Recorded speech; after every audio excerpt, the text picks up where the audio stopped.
Hello, good afternoon. This is Myesha Langry coming to do our Bible reading today, and we'll be reading from Genesis chapter 29 from the New Living Translation.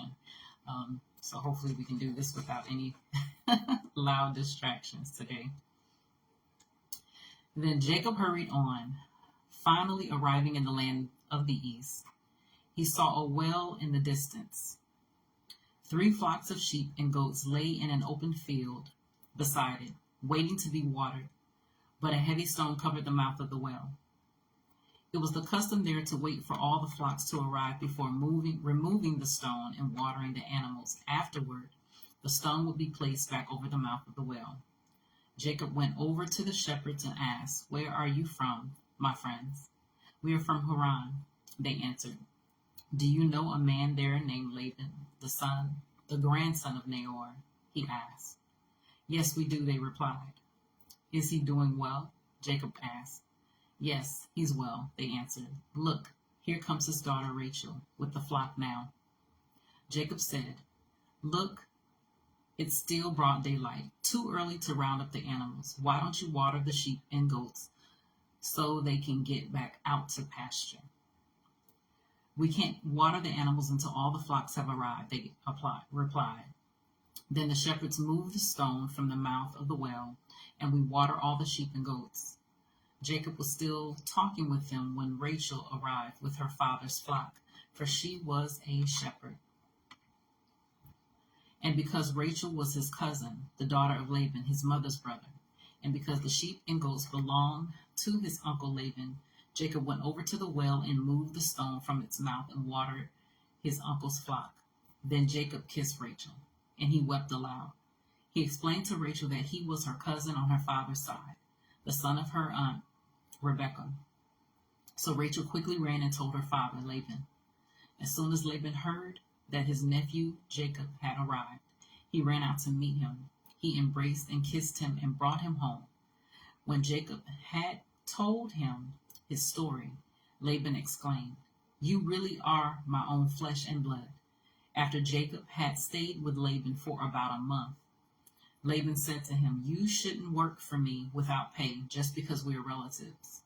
Tell me how much your wages should be." Now Laban had 2 daughters. The older daughter was named Leah. The younger one was Rachel. There was no sparkle in Leah's eyes, but Rachel had a beautiful figure and a lovely face.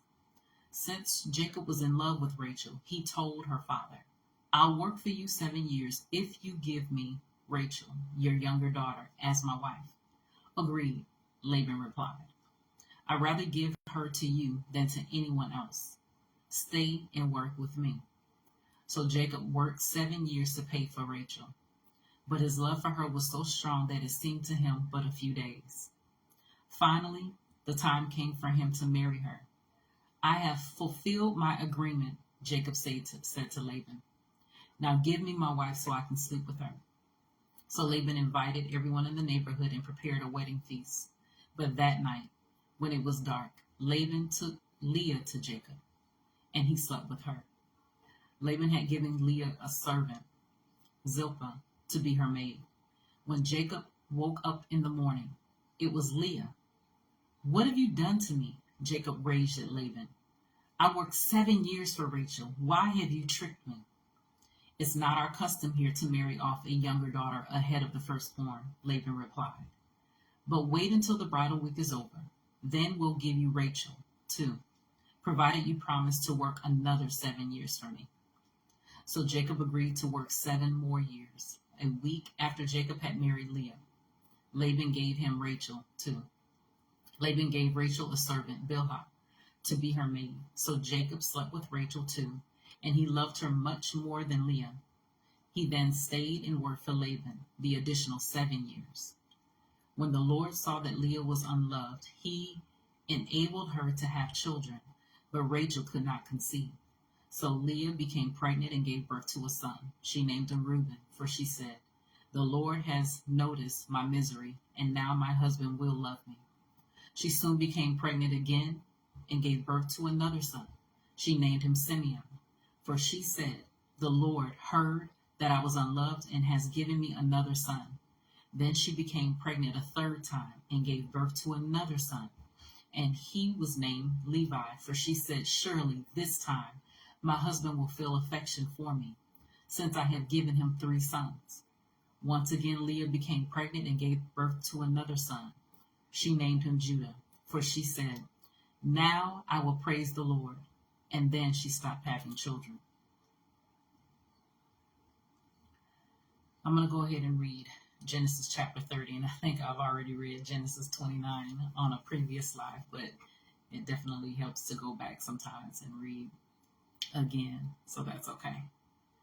Genesis chapter 30. When Rachel saw that she wasn't having any children for Jacob, she became jealous of her sister. She pleaded with Jacob, "Give me children or I'll die." Then Jacob became furious with Rachel. "Am I God?" he asked. "He's the one who has kept you from having children." Then Rachel told him, "Take my maid, Bilhah, and sleep with her. She will bear children for me, and through her I can have a family too." So Rachel gave her servant Bilhah to Jacob as a wife, and he slept with her.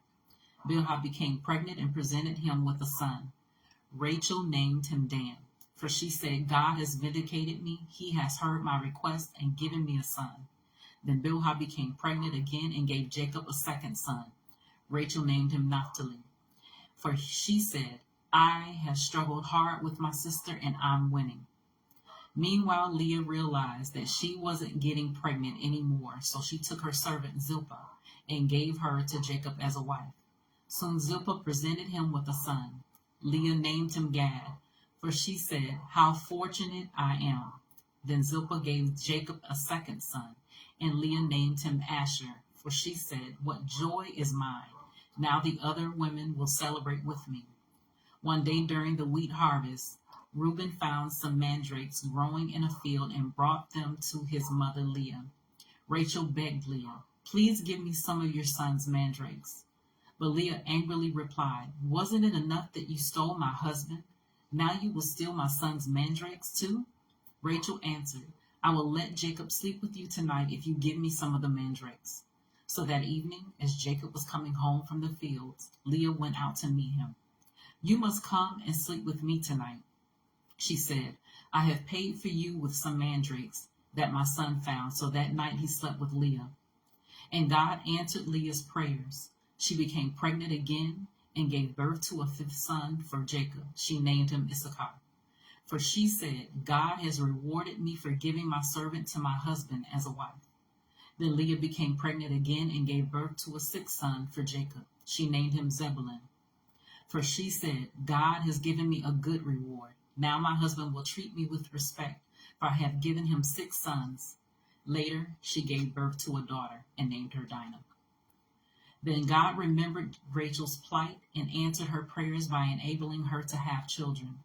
She became pregnant and gave birth to a son. "God has removed my disgrace," she said, and she named him Joseph, for she said, "May the Lord add yet another son to my family." Soon after Rachel had given birth to Joseph, Jacob said to Laban, "Please release me so I can go home to my own country. Let me take my wives and children, for I have earned them by serving you. And let me be on my way. You certainly know how hard I have worked for you." "Please listen to me," Laban replied. "I have become wealthy, for the Lord has blessed me because of you. Tell me how much I owe you. Whatever it is, I'll pay it." Jacob replied, "You know how hard I've worked for you, and how your flocks and herds have grown under my care. You had little indeed before I came, but your wealth has increased enormously. The Lord has blessed you through everything I've done. But now, what about me? When can I start providing for my own family?" "What wages do you want?" Laban asked again. Jacob replied, "Don't give me anything. Just do this one thing, and I'll continue to tend and watch over your flocks.